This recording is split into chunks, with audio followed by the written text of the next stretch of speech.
It was supposed to be an ordinary evening. But for Elias Thompson, the 37-year-old millionaire, this evening would change everything. He had just returned from a long overseas trip, without telling anyone. Not the staff, not the guards, not even Ingrid, the maid who was looking after his little boys. No grand welcome, no celebration. Elias didn't want noise. All he wanted was to surprise his twin sons, Ezra and Elijah. Since his wife Selena had died during childbirth, those two boys had become his entire world. And tonight, he thought, he would finally hold them again. He walked through the iron gate of his estate, loosened his tie, and took a deep breath. The air smelled like home. For the first time in weeks, his heart felt lighter. But then something caught his eye. He stopped, completely still. Right there, in the middle of the tiled courtyard, was a sight he could not believe. Elias froze. His face tightened. His chest grew heavy. What he saw left him shocked, speechless, and burning inside. Two small voices filled the air, high-pitched giggles, bubbling like water itself. Elias blinked. His twins were sitting in a large plastic tub in the middle of the courtyard, completely naked, splashing each other with their tiny hands. Water dripped from a garden hose, still running, held by Ingrid the maid. Her beige uniform was soaked through, her sleeves rolled high, blonde hair tied in a messy bun. She was crouched beside them, smiling, spraying a soft stream of water over the boys' heads as they squealed with laughter. Elias's chest tightened. His polished shoes echoed sharply against the wet tiles as he stepped closer, every sound announcing the storm rising inside him. To him, it was chaos. To him, it looked wrong. The sons of Elias Thompson, the heirs to everything he owned, were sitting naked in a plastic tub, like strays being hosed down in the yard. Ingrid, his voice cut the air like a blade. She flinched, dropping the hose. Water splattered on the tiles, running toward his shoes. Her face paled as she scrambled to her feet. "Mr. Thompson, I didn't." "What?" Elias snapped, his voice rising with each word. "Are you doing?" The boys only laughed harder, splashing at each other, unaware of the storm above them. Ingrid stammered, pointing toward them. "They were playing in the garden. They got covered in mud. The upstairs bathroom had no water. So I thought." "You thought?" His tone grew sharper, his fists clenched at his sides. "You thought dragging my sons outside and bathing them like animals was the solution? No, no, not like that, sir. They love the water. They asked for it. I only—" "Enough!" Elias's voice thundered, silencing her. Even the boys grew quieter, their little eyes darting between their father and the woman who cared for them. His chest heaved, his anger unstoppable. He pointed at the tub, his voice trembling with rage. "Do you think this is how their mother would want them treated?" Ingrid's eyes filled with tears. Her voice trembled, but she forced the words out. "Mr. Thompson, before she passed, Selena asked me to care for them. She told me not to raise them with strict rules. She wanted them to laugh, to play, to feel joy, not to live like prisoners behind glass walls." Elias froze. The mention of his wife's name struck him harder than any insult. His jaw clenched, his throat tightened. "Don't," he muttered, his voice low and sharp. "Don't you dare bring her name into this." "I'm not lying," Ingrid whispered, her hands trembling at her sides. "She said you would try to make this house into a museum. She wanted me to give them freedom if you ever forgot." For a moment, Elias couldn't speak. His pride burned, his anger smoldered, but his chest ached in a way he couldn't control. He turned toward the twins, ready to snap again, but their innocent faces stopped him. Ezra reached for Elijah's hand. Both of them looked up at him, water dripping down their tiny cheeks. One of them spoke in a soft, broken voice. "Daddy, we happy." The words pierced him like a blade. His eyes flickered, his breath caught. He wanted to shout, but the strength slipped from his lips. And then, sudden footsteps echoed across the courtyard. A young employee rushed toward him, breathless, panic in his voice. "Sir, there's an emergency. They need you. Now!"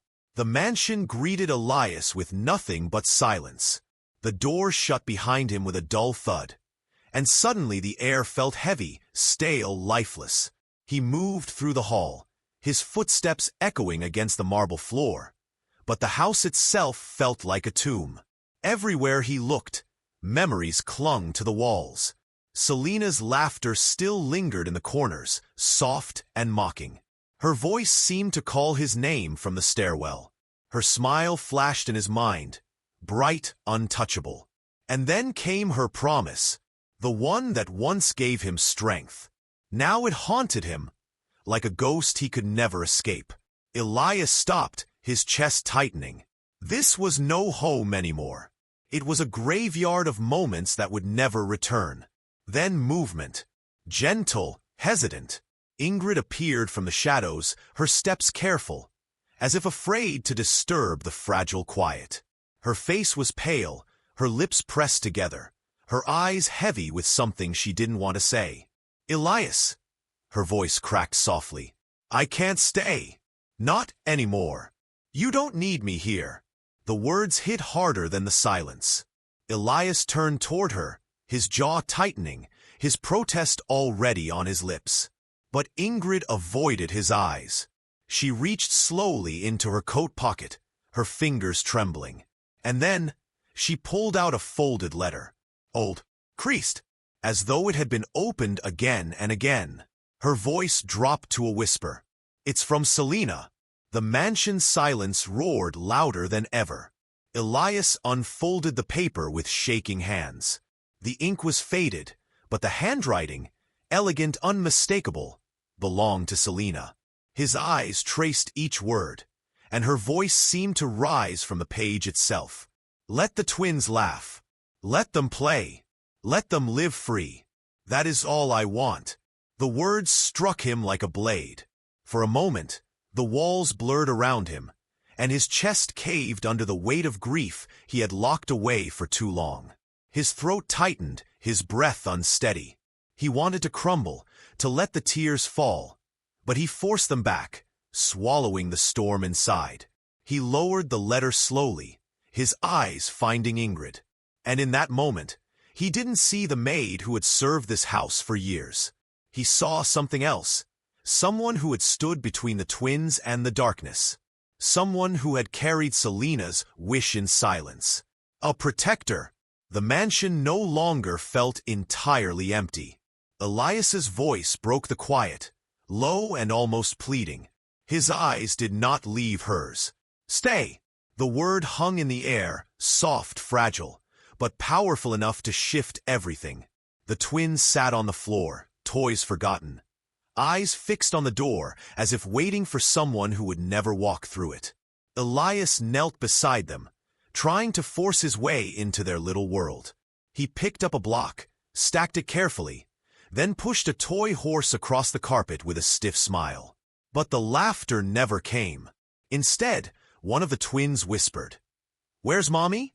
The other joined in, their voices breaking as tears spilled down their cheeks. The sound hollowed him out. Elias reached for them, desperate, but they pulled away, clinging to each other. His hands trembled in the air, empty.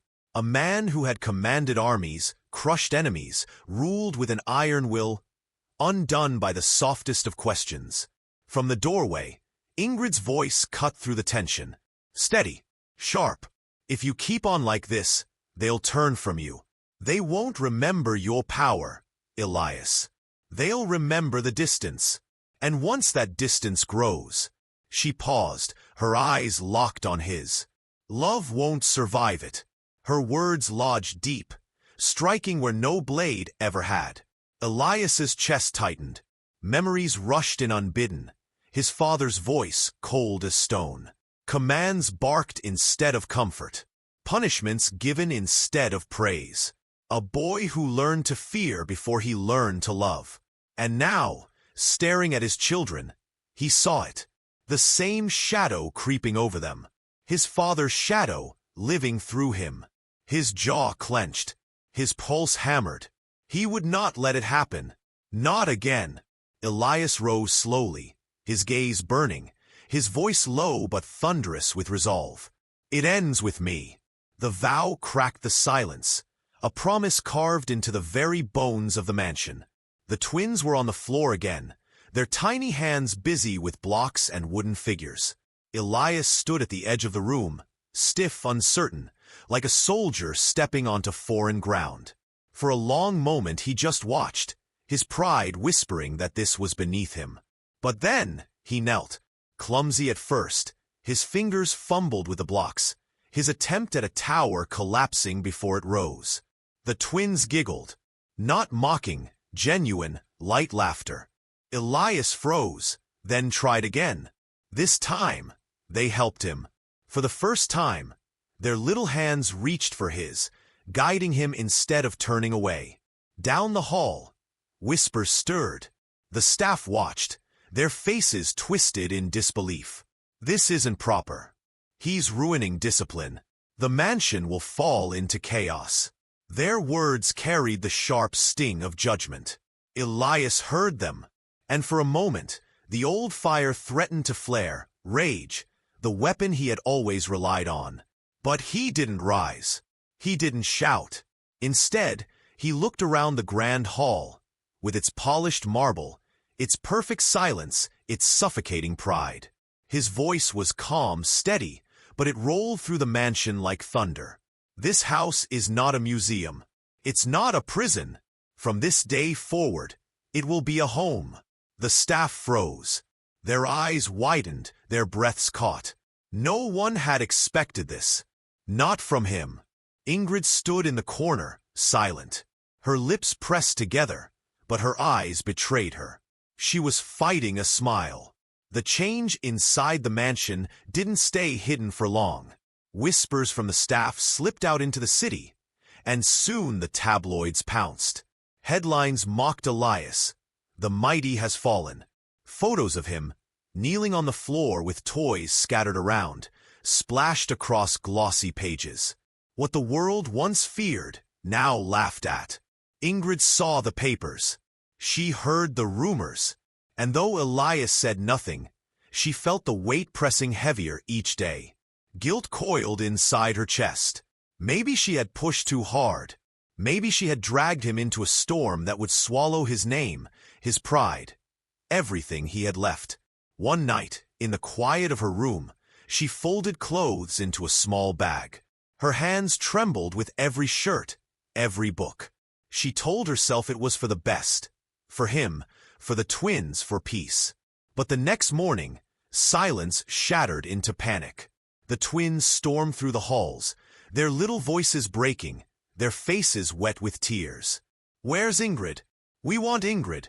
Their cries echoed like alarm bells through the mansion. Elias found them sobbing, clinging to each other in fear of another loss. His chest tightened, and then he saw her, Ingrid, at the door, her bag clutched tight, ready to slip away. For a heartbeat, the old Elias wanted to command, to order. But something else broke through. Something raw. His voice cracked, almost a whisper, yet it filled the room. "Please don't leave." The words hung in the air, fragile but undeniable. For the first time, Elias wasn't asking as a master, but as a man afraid to lose the last thread holding his family together. The mansion no longer felt like a mausoleum. Its cold halls now echoed with something they hadn't heard in years: laughter. The twins raced across the polished floors, their voices ringing like bells. Elias, once a shadow of authority, was down on the rug with them, stumbling through their games, his laughter rough and unfamiliar, but real. He wasn't perfect. His towers of blocks always toppled too soon. His stories came out stiff, his voice cracked when he tried to sing. But the twins didn't care. They laughed harder, and for the first time, Elias laughed with them. Ingrid stood in the doorway, arms folded, eyes glistening. She had seen the man at his worst, stone, unyielding, drowning in pride. Now she watched him let that armor fall away, piece by piece, until all that remained was a father. When his eyes met hers, there was no command, no distance. Only a vow spoken in quiet certainty. No cages, no chains, only joy. This is what Selena wanted, and I'll give it to them. I swear it. The twins flung themselves against him, their small arms clinging tight, Ingrid kneeling beside them, drawn into the circle. For the first time, the mansion didn't feel like a fortress. It felt like a family. Days later, Elias walked alone beneath a pale sky, the earth soft beneath his steps. He reached the graveyard, its silence far gentler than the one in his home. At Selena's headstone, he knelt, the folded letter resting against his chest. For a long time, he said nothing, just breathed, just remembered. Finally, his voice broke the stillness, low and steady. I kept your promise. They laugh. They play. They live free. And Selena, he exhaled, his eyes wet. I finally learned how to live too. A breeze swept through the trees, as if carrying her answer. Elias closed his eyes, letting it wash over him. The world would still call him a millionaire. But in truth, he had found something far rarer, something even power could never buy. Love.